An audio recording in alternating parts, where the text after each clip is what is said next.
Good afternoon, everybody. I don't have anything off the top, Matt, so if you want to kick us off. Please, thank you. Before we get into what I'm sure will be Middle East-related things, I just want to check on the state of transition. Has there been any contact between the Secretary and nominee Senator Rubio? There has not. We, of course, congratulate Senator Rubio on this announcement. To date, the incoming administration, President-elect Trump's team, our understanding is that they have yet to sign the memorandum of understanding as it relates to some of the transition endeavors, both with the White House and the GSA. I will let them and the GSA speak to that process.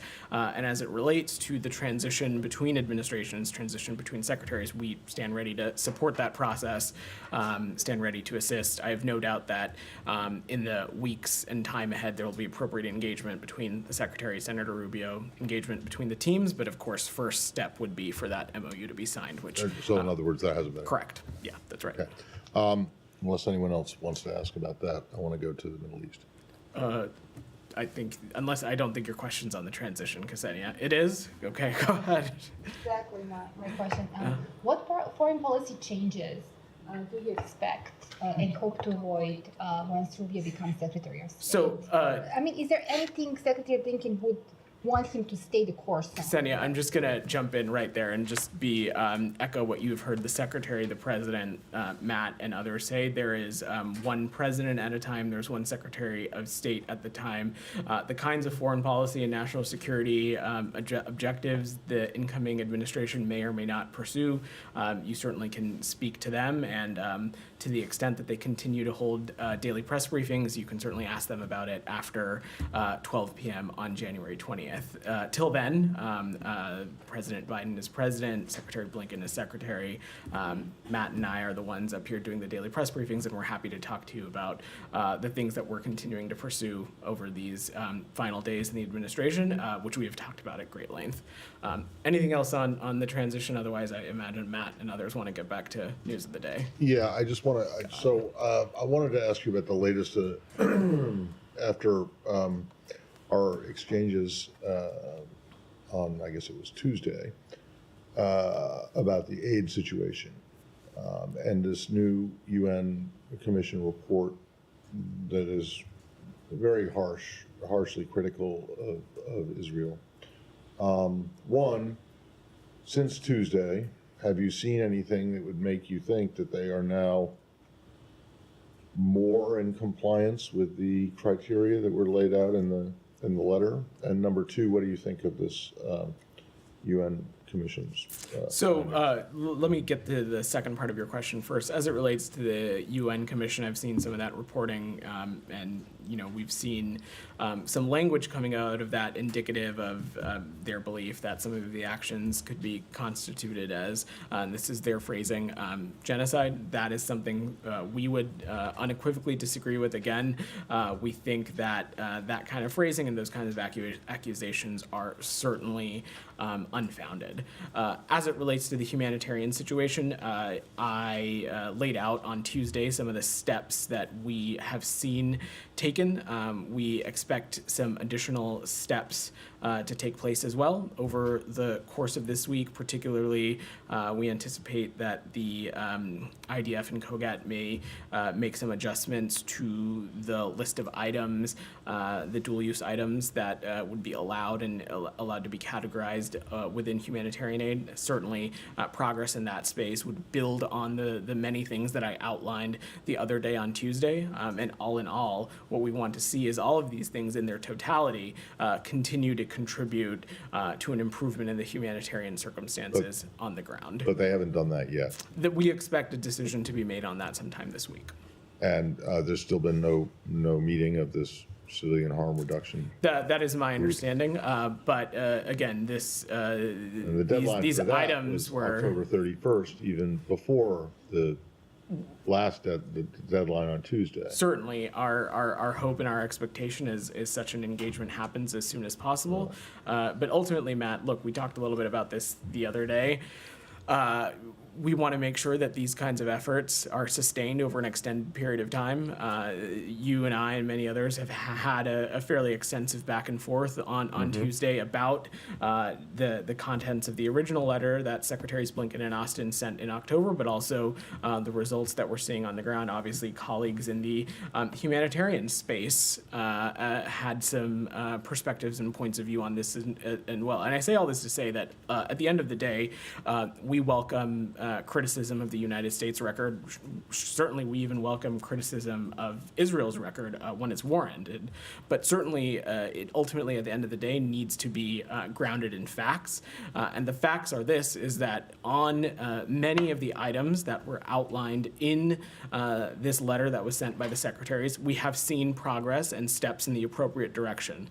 What we need to see now is these kinds of events sustained over a significant period of time, and our hope is that through the significant progress steps that we've seen, that the operational space has been created to see an additional inflow of trucks, see an additional inflow of humanitarian aid, that all in all, contributing will hopefully help address the dire humanitarian crisis in All Gaza. right, well, yeah, I mean, you keep using the word hope and the words hope and expectation.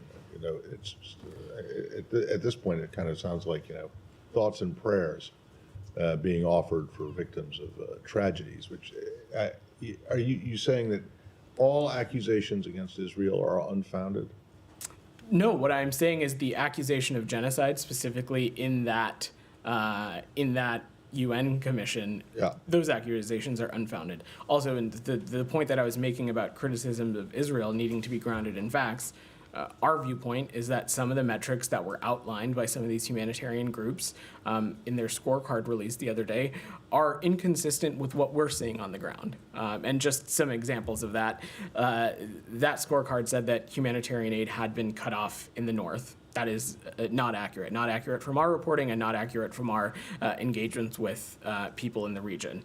Food and supplies had been delivered to Gaza City for weeks now, and last week we've also saw some progress in Jabalia and some of the surrounding areas. That scorecard had said that the Musawi humanitarian zone had not been expanded. Also not true. We have seen the humanitarian zone in Musawi expanded. So there are just some simple things like this that we think are inconsistent with the facts on the ground. That does not mean to say that the humanitarian situation in Gaza is perfect. It's not, as I said on Tuesday, but any criticism of the United States or Israel and our humanitarian undertaking absolutely needs to be grounded in the truth on the ground. And some of those metrics are inconsistent with what our colleagues and those who have been engaged on this deeply are seeing directly. Well, I'm kind of surprised you want to get into metrics that are contained in the NGO report, since you absolutely refuse to get into your own metrics when you were asked about it numerous times on Tuesdays. We certainly were. There was no resistance to get into some of those metrics. Let's get into the most basic metric, which was the number of trucks of aid going in every day. You said 350 was the bare minimum. What is it? That certainly was the metric that was outlined in the letter. And as I said on Tuesday, the metric that we had as it related to between November 1st and November 9th, let me just pull up my notes. And I unfortunately don't have a more updated figure for you at this time, but the metric that we had seen between November 1st and November 9th was 404 trucks. Again, I don't say this to say that we are satisfied with that number. We certainly are not. And some of the changes that I outlined on Tuesday, the opening of new gates, the waiving of the customs requirement, the Jordanian corridor, some other measures, the hope is that the government of Israel, the UN, and other regional partners can utilize those changes to see an influx of trucks go in. That is what the United States certainly expects, and it's what we're going to continue to push for as well. Daphne, go ahead. Thank you. Human Rights Watch said today that Israeli authorities have caused forced displacement of Palestinians in Gaza to an extent that constitutes war crimes and crimes against humanity. Have you seen anything that would make you agree with that assessment? We have not. Certainly, forced displacement is something that continues to be inconsistent with the principles that Secretary Blinken laid out in Tokyo. And again, I will let our partners in the IDF speak to the specific military tactics and operations, but it is wholly consistent and acceptable to ask civilians to evacuate a certain area while they are conducting certain military operations, and then for them to be able to go home. We have not seen any kind of specific force displacement, but as you've heard us say consistently, this is something that we're going to pay incredibly close attention to. And if we see actions that are not just inconsistent with that, but inconsistent with what is expected of our partners and expected of how we enforce U.S. law, we'll take appropriate action as well. So you don't agree that there's been forced displacement to the extent that constitutes war crimes? We have not made such an assessment. And how can you say that you've not seen crimes against humanity, war crimes, genocide, anything like that, if there's still assessments that are going on within the State Department? What we have said is that these assessments are ongoing, and we've been very specific. We have not closed the door on necessarily coming to that conclusion. What we are talking about is that these are ongoing assessments, and we are going to continue to pay attention to the kinds of actions and behavior that we're seeing. And can I ask on Lebanon? Sure. Yeah, go ahead. Israel launched airstrikes on Beirut's Hezbollah-controlled southern suburbs today, keeping up its unusually intensive bombardment of the area for a third consecutive day. Lebanon's health ministry said Israeli attacks killed 21 yesterday. Do you have any concerns about these airstrikes? Does this hinder ceasefire efforts? We certainly would have concerns. Look, you've heard us say time and time again that we do not want to see these kinds of consistent operations in Beirut, especially as it relates to densely populated areas. This is something that we're going to continue to stress with our partners in Israel. Ultimately here, Daphne, why we have been pressing so aggressively for a diplomatic resolution is because we want to see the conditions created that allow for civilians on both sides of the blue line to be able to return home. And we also want to see UN Security Council 1701 effectively implemented, which would require Hezbollah to disarm and withdraw to north of the Litani River. Certainly, we have not seen that yet. And just on that, a senior Lebanese official signaled that Hezbollah is ready to pull its forces away from the Lebanon-Israel border in any ceasefire while rejecting Israel's demand for freedom to act against Hezbollah in Lebanon in the future. What do you make of this? How much of a sticking point is it at this point, and how can you resolve it? I'm certainly not going to get into the specifics of the negotiations, Daphne, but consistent with 1701, of course, is that Israel is also required to withdraw to a certain point as well. But beyond that, let's not lose sight of the fact or forget that Hezbollah is a terrorist group, a terrorist actor, and certainly we would need to see some significant progress in the implementation of 1701 as part of this. Go ahead, Sean. From the Human Rights Watch report. In addition to, or as part of this, they're pointing out that the large parts of Gaza are now completely uninhabitable because of the Israeli military campaigns. Does the State Department take issue with the facts behind that the military operation has done that? Sean, I'm certainly not going to stand up here and dispute the fact that there has been damage done to civilian infrastructure and numerous civilian facilities across Gaza, and have certainly made some of them inhabitable. Ultimately, though, that is why one of the things that Secretary Blinken and others have been so deeply engaged on is finding an end to this conflict and ultimately pivoting to a conversation that is related to what happens the day after. And at the crux of that is what steps are we going to undertake to make sure that Gaza can rebuild, that it is no longer a springboard for terrorism against the Israeli people, that it is no longer under the control of Hamas. All of those things we think are vital. And the I mean, you mentioned that there was, of course, damage done. The State Department acknowledges that to civilian infrastructure. How is that distinct from what Human Rights Watch is talking about? Their conclusion being that this amounts to crimes against humanity and, in their view, ethnic cleansing. Why do you dispute that? So I'm not going to get into the specifics of the report specifically. haven't had the chance to read it in detail. It simply was asking Daphne's question if we agree with the conclusions that we've seen some kind of forced displacement, which we have not. That being said, that certainly would be a red line for the Secretary and certainly be a red line for us, which is something that we laid out pretty clearly in Tokyo almost a year ago. And those principles that the Secretary laid out in that speech continue to be the pillar of how we view the ongoing conflict, but ultimately what we want to see, what we want the building blocks of the day after to look like.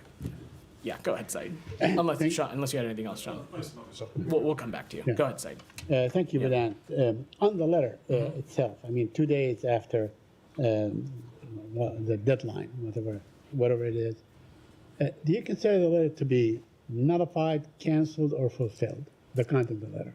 I mean, what is the status of the letter today? Said, none of the above. I hope you were paying attention to the very I was. extensive I back and forth we had on this on I asked the Tuesday. question, yeah. The point of what we said was that these are issues that we're going to continue to pay close attention to. We're going to continue to make assessments on them. And should we see things that we believe are inconsistent of how we expect a major partner like Israel to conduct itself, we'll appropriately raise those things and we'll appropriately enforce and take action as it relates to U.S. law. Our intense focus and our close looking and our assessments of the humanitarian situation in Gaza did not start when the Secretary sent that letter. It did not end after that 30-day period. This is something that we have been intensely focused on, certainly in the context of this conflict since October 7th, but even more broadly, the humanitarian situation in Gaza is something that, of course, the United States has been deeply engaged on for many time before that. I'm not asking a humanitarian question. I'm asking a technical question. The letter had a time limit. I mean, it had very specific things. That part of it, is that nullified? Is that over? Is that canceled? Is that shelved? What is it? The 30-day period, is it extended? Said, the letter was designed to inject a strong sense of urgency and produce action, and we believe it has done that. We are now going to continue to remain engaged on this. And if we see actions that we think are detracting from these steps of progress, if we see actions that are inconsistent with the kinds of things that we want to see, we, of course, will appropriately make the relevant assessments that we need to make within U.S. law. The letter is not void, it is not null, it is not canceled. Right. The letter was it is one piece of the puzzle as it relates to how we are approaching the issue relating to the humanitarian situation in Gaza. Just one last thing on Yeah. the issue of the letter, but the part that expired on the 12th of this month, is that over? What part are you talking about, Said? It had a definite time limit. That's Said, all. there was 13th of- so that, I mean, I understand. It laid can't out- be renewable. It laid out. I think you were focusing a little too intensely on the letter. It laid out some specific steps that. It was the government. Let me that did, finish. not me. Let me finish. It laid out some specific steps that we wanted to see. It laid out some progress areas that we wanted to see. We believe that we have seen some progress in some of those areas. We're going to continue to assess and see what happens, and if we see a detraction or steps backward as it relates to that progress, we'll take appropriate action. It's as simple as that. Okay, so let me ask you about the number of trucks. You said 404 trucks entered since between November 1 and November 9. That is like 44 trucks a day. That's way below. And in talking to Matt, I will echo what I said again. That number is incredibly and deeply unsatisfactory and certainly inconsistent with the goals that we've set out. But with the changes that have been made, the operational changes, some additional border crossings, some routes that have been opened up and repaired within Gaza, some changes that have been made to the Jordanian corridor, the work that is ongoing with our partners in Egypt and our partners in Israel relating to throughput and capacity issues at Kerem Shalom. Our goal and our hope is that we will be able to reach that number, and that's what we're going to continue to press for. And you said that you disagree with the term genocide to describe what's going on in Gaza. I mean, you guys have done that time and again. Now we know that there are 44,000 dead as of now, at least what the Ministry of Health says from Gaza. The Lancet group says maybe 186,000. There are 10,000 under the rubble, presumed dead, and so on. Do you have a definition for what genocide is? Can you tell me what is the definition of the government of the United States of America in describing genocide? Said, I'm not a lawyer, so I'm not going to offer a legal definition for you. Right. What I can say, and what I'll reiterate again, is that the allegations of genocide we continue to believe are unfounded in the context of the ongoing conflict. Now, that certainly does not minimize the moral and strategic imperative and responsibility that our partners in Israel have to conduct their operations and conduct their activities with civilian protections in mind and taking every possible effort to minimize the impacts on civilians. And certainly it also calls into question Hamas's role in this, because time and time again we have found that Hamas has been resistant to this war coming to a close. They've been resistant to a ceasefire deal, a proposal. They have yet to, a number of hostages continue to remain in Gaza, including American citizens. And so certainly that is a component of this as well. But let me understand you correctly. I mean, I'm not disputing any of what you're saying. I'm saying that the government of the United States does have a definition as to what genocide is. And we've seen that. It certainly does. It certainly does. In many places. I'm not a lawyer, so I don't have it. I don't have it for you. But again, what we would find those allegations to be unfounded. Okay. Can you please get us the definition of the United States government? I'm happy to. Okay. I have a couple more questions, if you allow me, and if my colleagues indulge me. I want to ask you about the West Bank. Yeah. There are growing restrictions, Israeli restrictions, that trap Palestinians, not only in Hebron, but in many other places. In fact, there are communities now that literally get locked in. I know you guys get offended at the term apartheid, but that's, when you lock people in and allow them out to go to school or work or anything like this, according to your own calendar. What do you call that? What is that? I mean, when you trap people, literally, you disallow them from, let's say, cultivating their olive trees, going to work, building their community, whatever. I mean, they are literally locked in. How do you describe that? So, Said, first of all, it is not lost on this department and this administration how vital economic activity is to the West Bank being able to be viable and certainly being able to be sustained on its own. And things like the olive harvest and other economic endeavors, no doubt, are integral to that. In specific reports, as it relates to some of what you said relating to communities and villages, we're aware of those reports and we're asking our partners in Israel for more information. We are very concerned about these kinds of reportings and certainly are concerned about what that could mean for maintaining stability in the West Bank. We're going to continue to urge Israel to take all feasible measures to protect civilian lives in the West Bank, but not just protect civilian lives, allow for what is required so basic economic functions like you described are able to go about and happen unimpeded. We also recognize that there are very real security challenges that Israel faces, and it has a legitimate right to defend its people and its territory. And finally, on UNRWA. Yeah. Now, Mr. Lezer, the director of UNRWA, said that basically it is catastrophic. I mean, the agency is facing catastrophic end or consequences. I want to ask you, because I remember this, from way back in the 90s, when Congress imposed the transfer of the embassy, for instance, to Jerusalem. The President of the United States would go, every 6 months and have actually a waiver. So why cannot the President of the United States, in his last 2 months and a half, I guess, issue an executive action that would actually do the same thing to UNRWA, that would continue aid and allow it to function and help, although there is, a congressional legislation. So, Said, I'm not going to engage in hypotheticals, and I certainly don't have any new policy or endeavor to announce. What we've stated before is that we continue to be deeply troubled by the passage of these bills in the Knesset, and we're going to continue along with other members of the international community to press upon the Israelis the ramifications of this bill being implemented.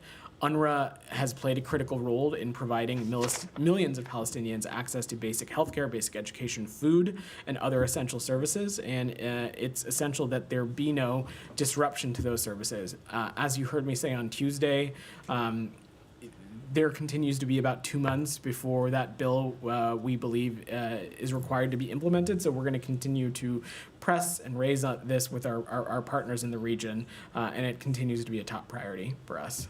Thank you. Go ahead, Doc. Harper, Dr. Harper. Thank Go ahead. you, Vedant. Yeah. I know you said on numerous occasions that UNRWA is an essential humanitarian organization that puts their lives on the line, delivering food, water, and medicine to Palestinians. My question is to you is, how can UNRWA be an essential humanitarian organization when they indoctrinate children in their schools to kill Jews and aid and abet Hamas to terrorize Israel? And a couple of quick follow-ups. So I just don't think that characterization is true, Doctor. Certainly, we share concerns that Israel and others have that a small number of UNRWA's personnel were involved in the October 7th attacks, and that those may or may not have had ties to Hamas and other armed groups. We're also concerned that UNRWA's facilities may or may not have been, some of them, compromised by Hamas, which also we believe to be unacceptable. But let me be clear, the vast majority of the group and the vast majority of the people working within the organization, they play a critical role to providing life-saving aid to millions who need it. Okay, there's Janie, quick- go ahead. Quick follow-ups. We gotta Just move quick on. Janie, follow-ups. go ahead. Thank you. Thank you very much. Yeah. Pedro. I'm sorry, Vedant. All good. People get my name wrong all the time. You'd be still. Go ahead, Jane. Okay, thank you. Question on the Ukraine and Yeah. North Korea and Russia. Secretary Blinken, during visit to NATO, he said the North Korean troops are participating in the battle and that the U.S. will respond sternly.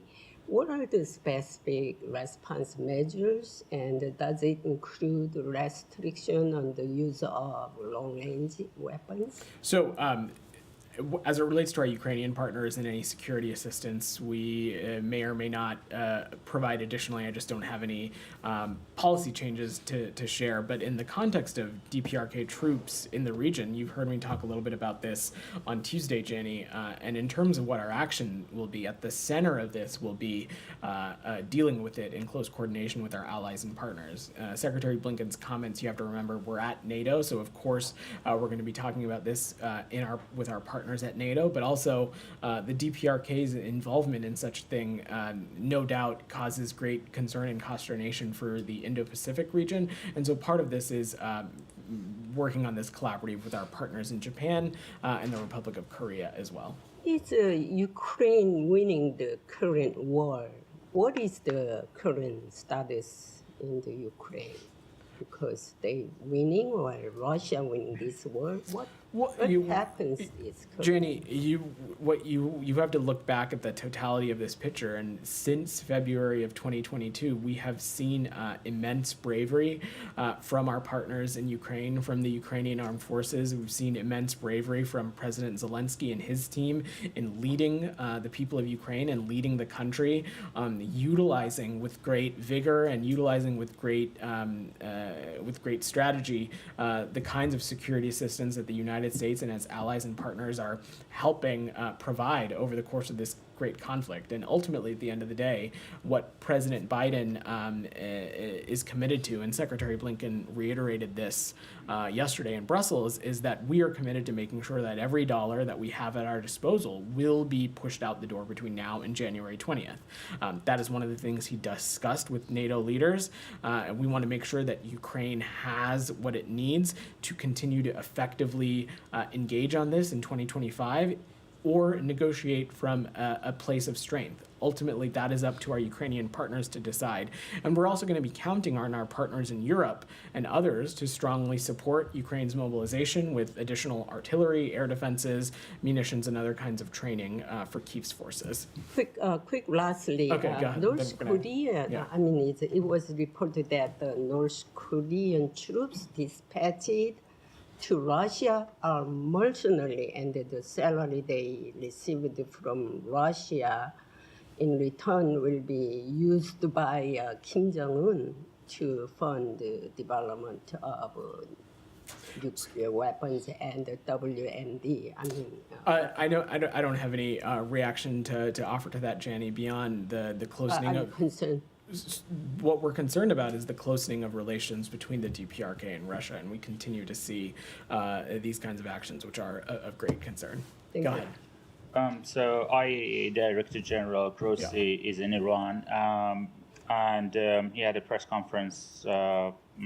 I hope you followed a part of it. So he also said that he's going to visit Fordow nuclear facility and Natanz. This is the first time happening. What is your take? Is it a sign of Iran changing behavior? I think we're hesitant to interpret anything as signs of whether Iran is willing to change their behavior or not, because ultimately what we want to see from Iran is actual behavior change and action, not just signs of something or indications of something. And as it relates to Director Grossi's comments, we agree with the IAEA Director General. The time is of the essence in ensuring Iran's full cooperation with the IAEA to resolve the longstanding issues of concern. The President and the Secretary have been clear about this. We want to ensure that Iran never has a nuclear weapon, and we're going to continue to use a variety of tools to pursue that goal, and all our options remain on the table.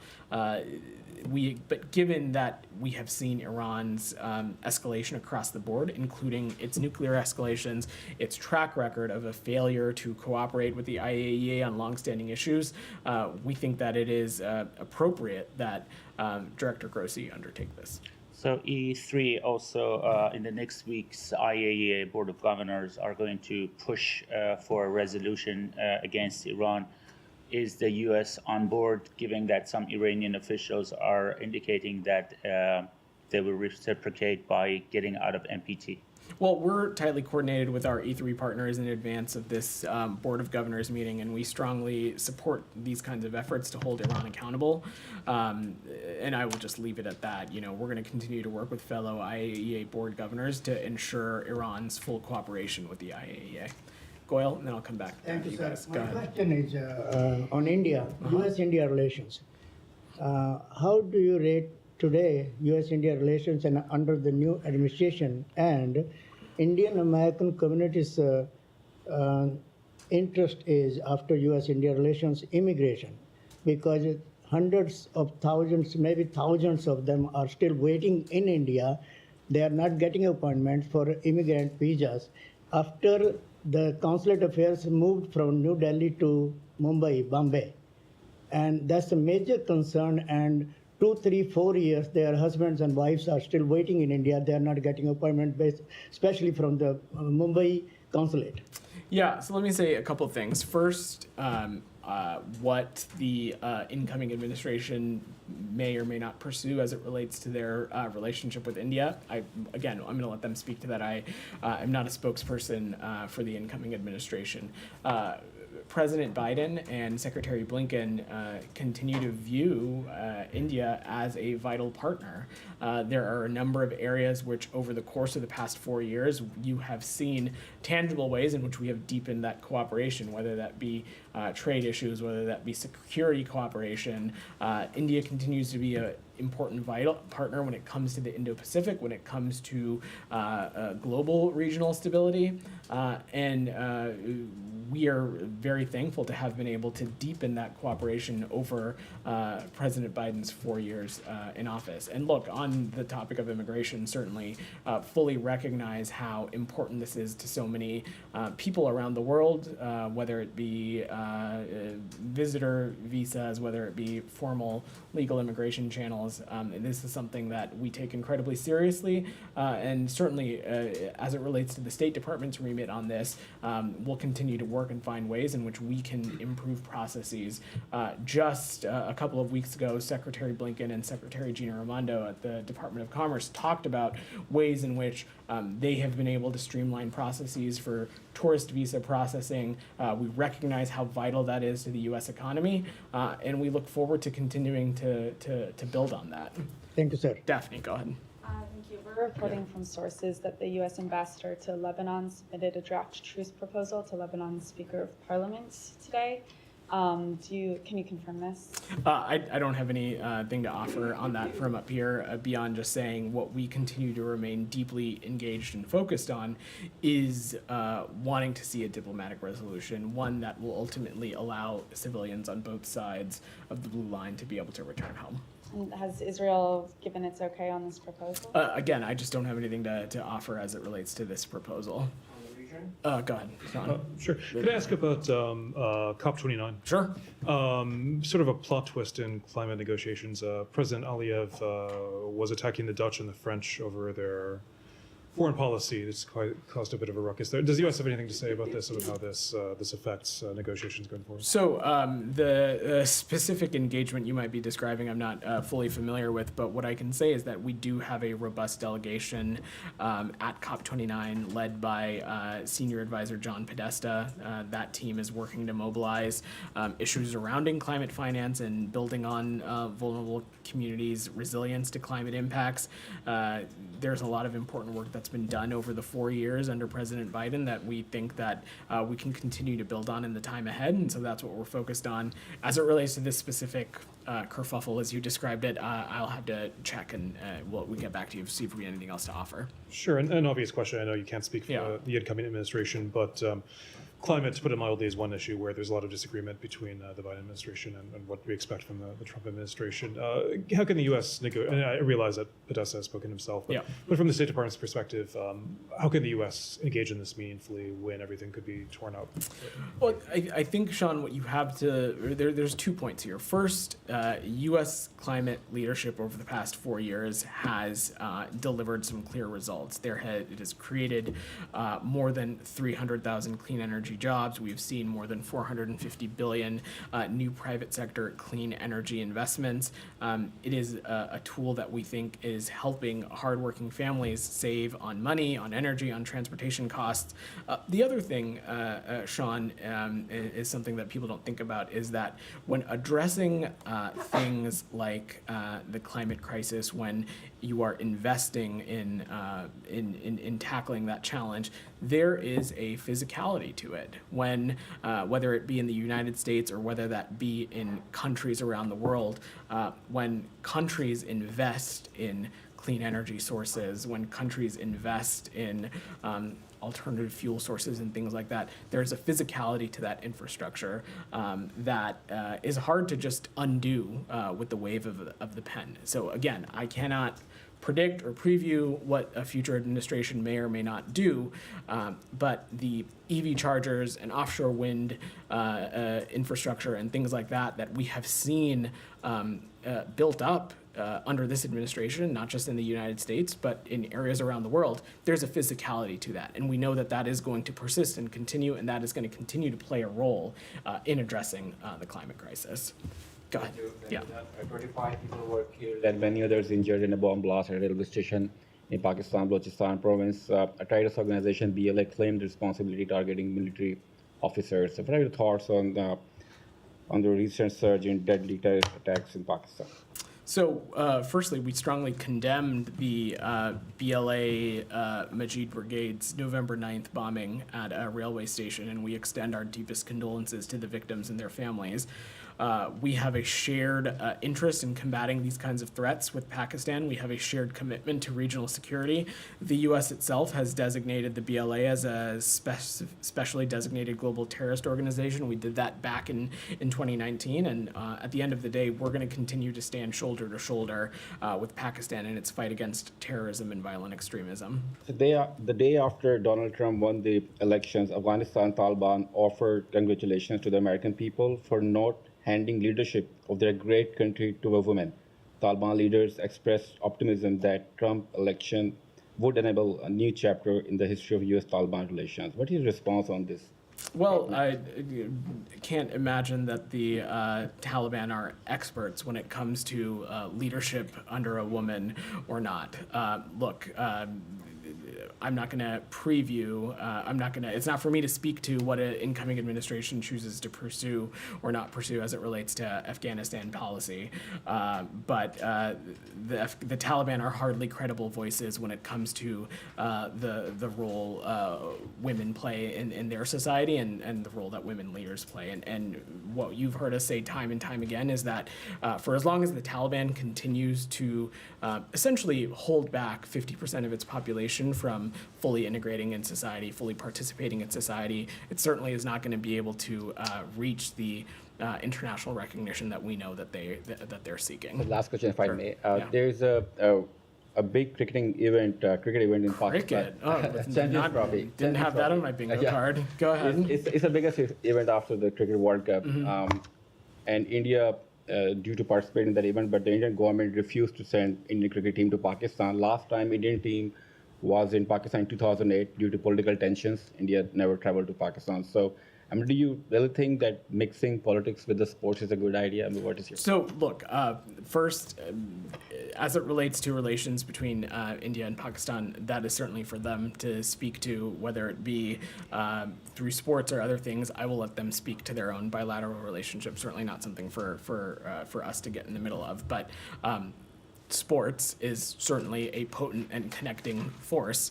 You have seen this secretary, this department really prioritize the role that sports diplomacy has in connecting people. It is something that I know is incredibly important to our current Undersecretary for Public Affairs and Public Diplomacy, Lee Satterfield. It's something that our former Undersecretary for Public Affairs and Public Diplomacy, Liz Allen, really championed. And at the end of the day, sports connects so many people, and it's a great way for those human-to-human and people-to-people ties that this administration has really prioritized.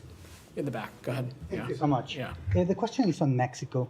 The Mexican government sent yesterday a diplomatic note protesting U.S. Ambassador Salazar's comments, criticizing the former Mexican President López Obrador, particularly on his security policy. Ambassador Salazar said yesterday that the former president rejected U.S. assistance to deal with the cartels. Do you stand with Ambassador Salazar's assessment, and do you think the protest note is justified? So Ambassador Salazar was pretty clear that there is certainly still work and still important work that needs to be done. U.S.-Mexico security cooperation remains a top national security priority for us, and what we're focused on is looking forward to deepening our cooperation with the Sheinbaum administration and to make communities and ultimately people on both sides of the border feel safe. I don't have anything else to opine on as it relates to the ambassador's comments. Go ahead, in the back. Pink tie. Oh, yeah. Hey, Yeah. one pink. All right, good. Yeah. Thank you. Good afternoon. Pro-democracy advocate Jimmy Lai, his trial resumes in Hong Kong November 20th, just a week from now. I know President Biden will be speaking with President Xi in a few days in South America. I presume Anthony Blinken will be in the room at that time. Not sure, but you can correct me if that's wrong. It's Antony. Sorry, my clear. apologies. Yeah, all good. But the question simply, will the issue of Jimmy Lai, will President Biden and Antony demand China and President Xi release Jimmy Lai? So in every engagement that Secretary Blinken and President Biden have had with Chinese counterparts, whether it be President Xi or the Secretary's own engagements with Director Wang Yi, certainly human rights and the treatment of political dissident voices have been part of those conversations. I'm not going to preview or get ahead of what may or may not be at the agenda at APEC. Part of that, of course, is going to be talking about ways that we can continue to responsibly manage competition with the PRC. So I'm sorry, I'm a little confused. So Jimmy Lai's name will come up or won't come up? I'm not gonna speculate or preview what gets discussed in the meeting or not, beyond just saying that human rights issues and certainly the treatment of dissidents and the treatment of human rights defenders will certainly be at the crux and part of that conversation. And many, if just one more, Yeah. please, thank you. Many have described this trial as a sham trial, this national security trial. If he is convicted, what will the United States do? I'm just not going to get ahead of hypotheticals on that. In the back, go ahead. Yeah. Thanks. Senator Cruz posted on X, "Enough is enough," never a good sign. Any State Department employee who had attended a therapy session because President Trump won should be fired on day one. Our diplomacy is too important to be left to children. Do you have a response to that? Wow, a couple things. So, first, I would hope that the senator is not implying that wanting to take care of your mental health or wanting to care for your mental health or take appropriate efforts to address mental health issues are childish, because that's certainly not what we believe. And whether it be a domestic election result, whether it be COVID-19, whether it be some of the protests that took place over the summer of 2020, whether it be in the immediate days and weeks and months following October 7th, this department has prided itself on the resources that we have made available to our workforce in dealing with these very complex, challenging, mentally difficult topics. Part of that is, as managers, creating the space to engage on some of these challenging topics, creating the space for your employees to share their legitimate feelings about any event. And we would want to make sure that these kinds of resources and spaces are utilized regardless of who was president and regardless of what the election results may or may not have been. Did state offer similar sessions 4 years ago after the election? I'm sure that there were. I did not work here at the time, so I certainly can't speak to that. But the point that I'm making is that regardless of what the domestic political event was, and we fully recognize that, we're a country of differing voices and people may have different points of view on any event, including election results. Certainly, no doubt that there are differing viewpoints within the own workforce of who may or should not be president. The point is that we want these kinds of resources and spaces to be available should our employees need them. Yeah, go ahead. Yeah. Thank you very much, Vedant. Thank you very much.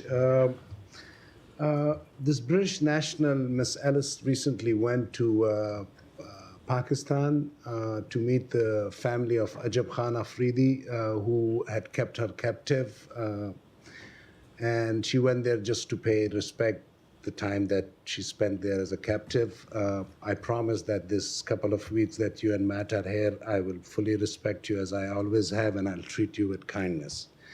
I just have two questions. Number one, I have never seen in Pakistan leader of opposition in this Congress, leader of opposition, Congress means in Pakistan National Assembly, leader of Senate, opposition in the Senate, leader of Punjab Assembly, leader, speaker of all of them being arrested in one day. Do you have any comment? So these seem to be largely internal issues for Pakistan. I'm not familiar with this, so I just don't have anything to offer on that. And just last one thing, I have also started calling our new DOGE ministry head, Mr. Elon Musk. Is he aware that in Pakistan, or would you please at least bring in his notice that in Pakistan since 6 months, X is banned? And even the VPN now are under this whole registration process.